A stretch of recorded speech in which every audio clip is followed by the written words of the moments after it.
Hello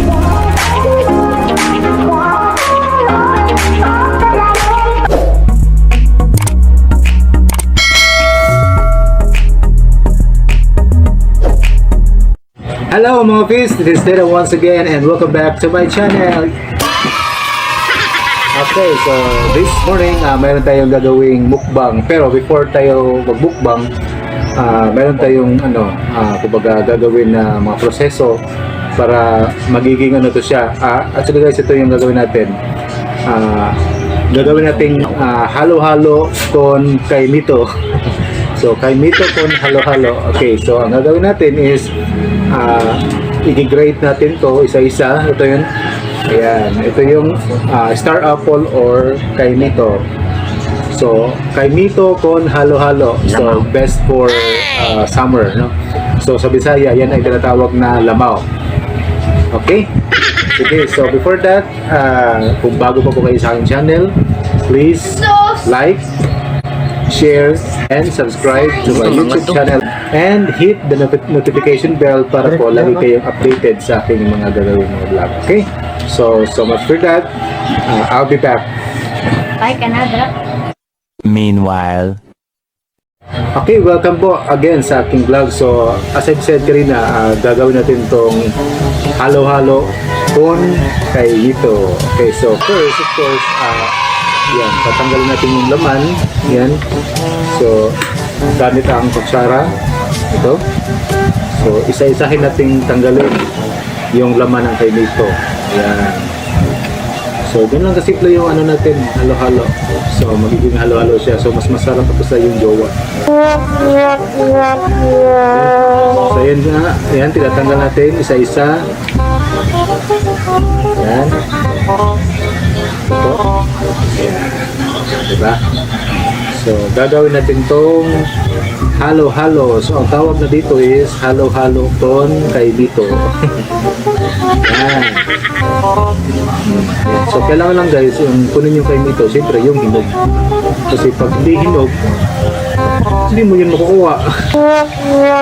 Okay? So, kanina, kinuha natin doon. So, yan. So, huwag na natin isala yung medyo, medyo may mga lata-lata na kasi. So, yun lang yung mga laman kung kayo pwede mong ilagay dyan. Yan.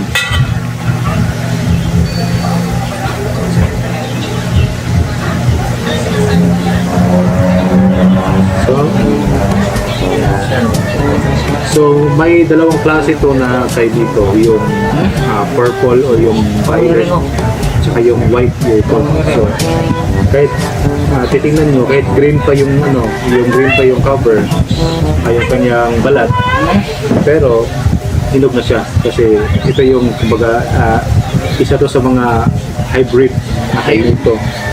Yung violet kasi yun yung local na kainito, di ba? Trevia yun. So, yung violet is yung local na breed ng kainito. Then yung ganito is yung mga medyo hybrid siya.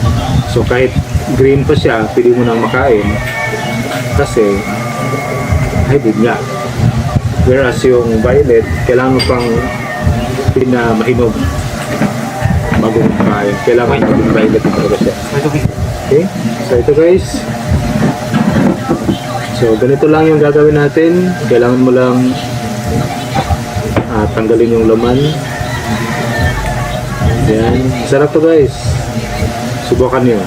Since season naman ngayon ng kay Mito, so marami kayong pwedeng gawin para medyo ma-refresh naman yung mga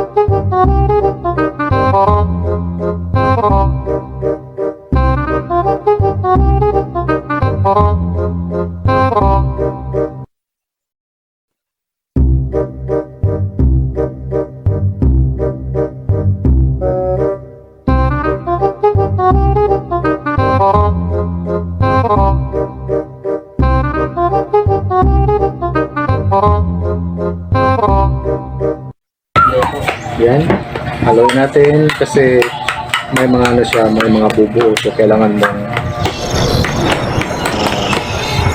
ano siya, yung play mo ba medyo mo siya. Manipis kasi may mga bubuo ito siya at saka may mga ano ito siya. May mga buto-buto. Yan. So, kailangan mo lang itong i-crush gradually para ano siya. Evenly ano siya eh.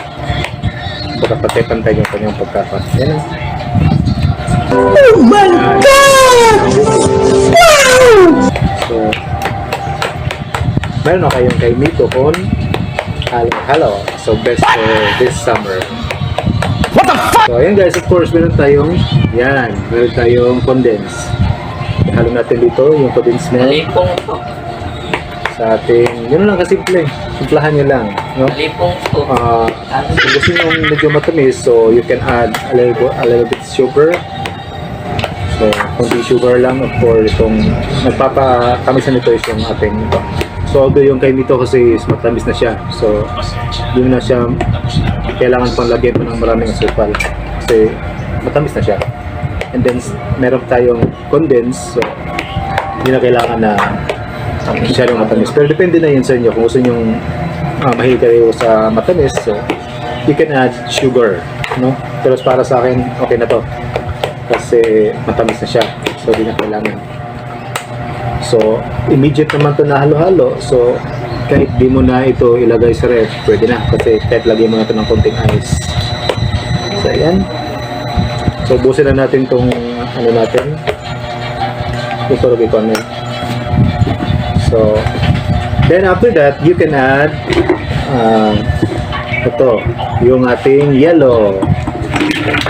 So, as I said, hindi na siya kailangan pang i-ref since hindi naman siya pang kumbaga kakainin naman natin ito agad. So, i-add lang natin itong ice o yung yellow para lalamig siya. Of course, para refreshing, no? So again guys, simple lang ito. Kuha lang kayo ng bunga ng kay Mito. Hanguin yung laman. Ilagay nyo sa lagayan. Lalagay nyo ng condense. You can add sugar. Depende na sa inyo. And then, yellow para malamig. So, meron na kayong kay Mito con halo-halo. Halo-halo con kay Mito. So, okay na lang. Yan. So, halo-haloin lang natin ito. Yan.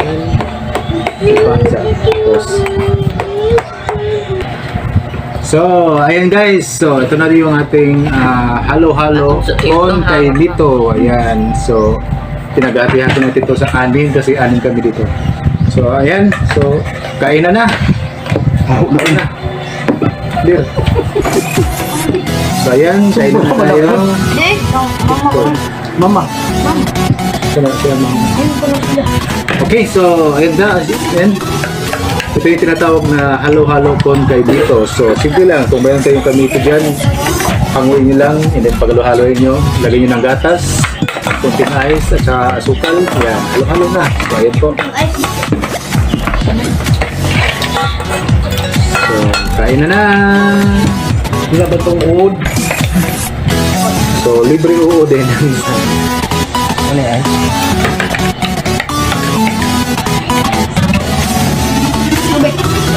Ayan, halo-halo con kay Mito. Very local delicacy. Made with creamy and delicious. And sweetened by powder, condensed milk and sugar.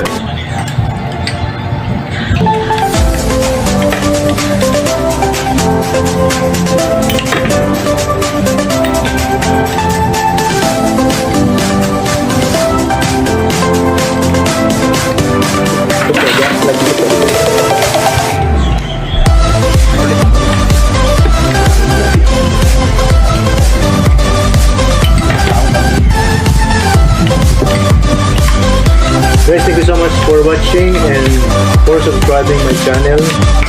As of the moment, malapit na tayong mag 1,000. So, thank you so much and please continue subscribing. Stay connected. to those who are subscribed already, and to those hindi pa mag-subscribe sa ating channel, thank you so much. In advance,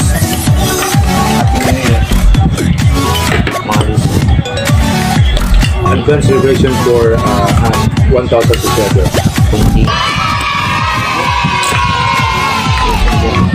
Okay, thank you so much, guys. So, ayan. So, hanggang sa muli ng ating pagsasama.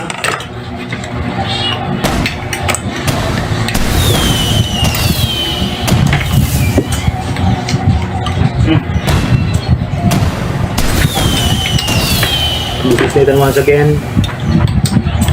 Thank you so much for subscribing, everyone. And hanggang sa muli. Paalam!